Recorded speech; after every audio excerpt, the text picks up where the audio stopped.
Hello and welcome back to my studio. It's Lois here from Lois and Morgana Davidson Art, and following on from my latest intention to practice painting a sky every day in my own art practice, I'm sharing another one of my sky practices with you. This gorgeous landscape depicts Loch in Scotland, and it's such an incredible place. It was a lot of fun to try and paint this really dramatic sky, so I'd like to share with you how I approached it. As always, I started off by sketching out the outlines very loosely, very roughly, just a simple position of the mountains and the loch. And then using my large wash brush, which is a Princeton Aqua Elite modeler brush, 1.5 inches, I'm wetting the sky down across the mountains. I'm using Saunders Waterford cold press watercolour paper. It's taped to my board with ordinary decorator's masking tape, and my board is an angle of about 20 to 30 degrees. Now for this dramatic sky. So I've dipped into really rich, almost tube consistency paint with my damp brush, so that the paint goes on really thick and really dark. This is indigo and Payne's grey. You can see that as it runs out on the brush, it gets paler in value. And where it hits the wet paper, it diffuses and softens. It's also dragged downwards or drifts downwards a bit because of gravity. And so I can negatively paint around my clouds, leaving those unpainted. Try and get in the cloud shadows while I paint. Trying to keep a range of soft and hard edges, lost and found edges, keeping the clouds larger across the top and smaller closer to the horizon and where the mountains will be, to try and give the illusion of depth and distance. Dipping in again to my tube consistency paint just to darken up across the horizon line.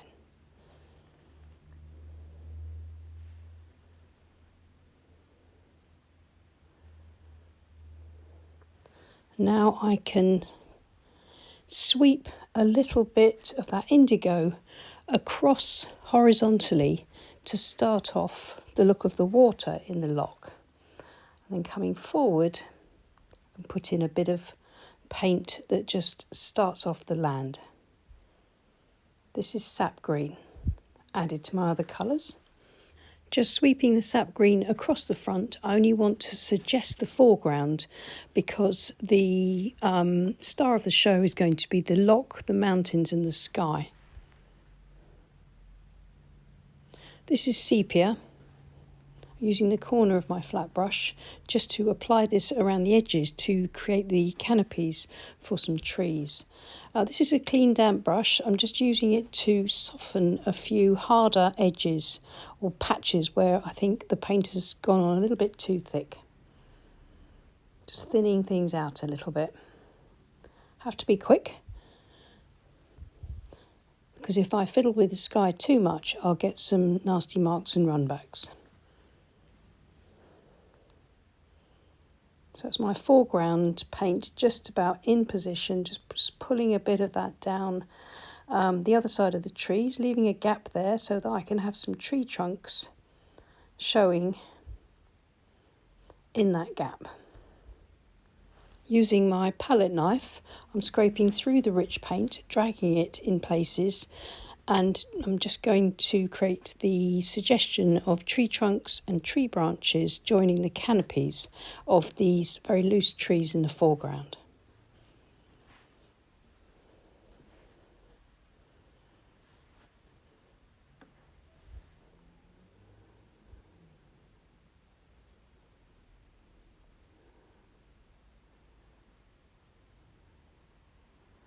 The same over this other side, but to a lesser degree. And I'm happy with that for the first layer, so I'm going to lay the board flat and leave it to dry completely. So here's the dry painting. I've raised it back up to 20 degrees and I'm going to paint in the mountains. I'm going to start off with this range here, and this is my number or size 14 Escoda Perla round brush.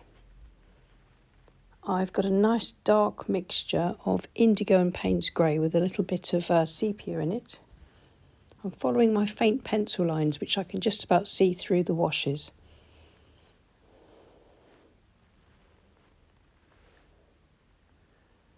I'm looking for a sort of a layered effect with my mountains, looking for depth and distance and separation between the different ranges.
Notice how the warmer green shades of these ranges brings this particular range of mountains forward.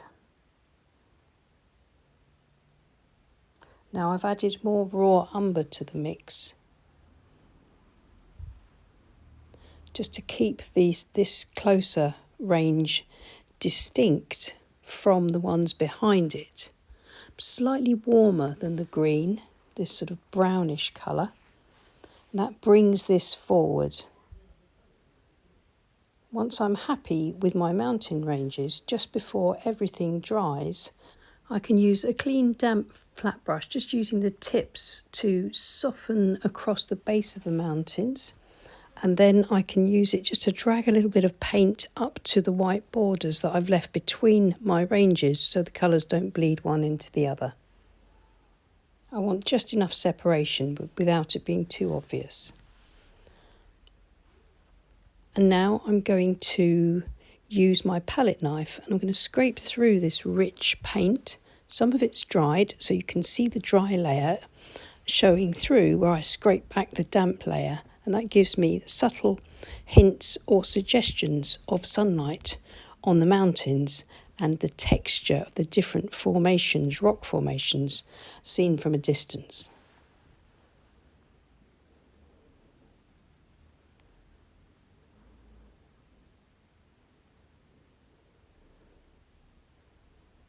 If any of the marks look a bit harsh, I can just smudge the mark with my finger. And now, using sepia with some Payne's grey and indigo and my rigger brush, I can paint in tree trunks and branches around the marks that I scraped in earlier.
Now all it needs is a few finishing touches here and there, a little bit of extra value across the lock, a few little firmer marks of paint suggesting the detail in the foreground, but nothing too much, just deepening the tone a bit here and there.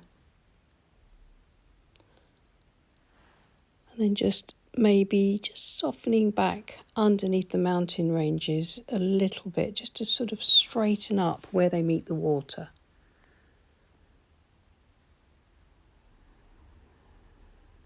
This is just paint water really. It's ever so light value, and I'm putting in the furthest distant mountain very softly, and then using a clean damp brush to soften around the edge so that it sort of just disappears into the mist.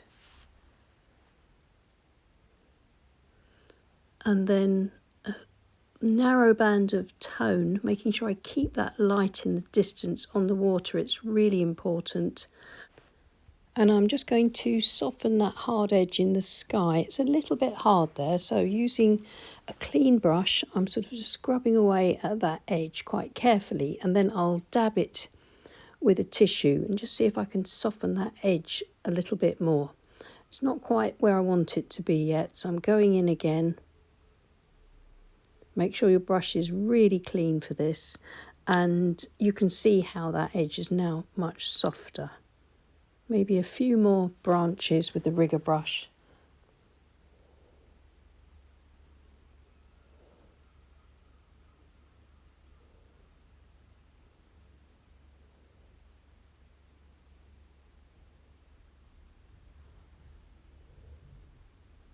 Stepping back and having a look, and I think I'm quite happy with this for a sky practice. And I really enjoyed painting the mountains and the loch too. So removing the tape, let's see how it looks with its clean white border, which helps us to be able to look at the painting with fresh eyes.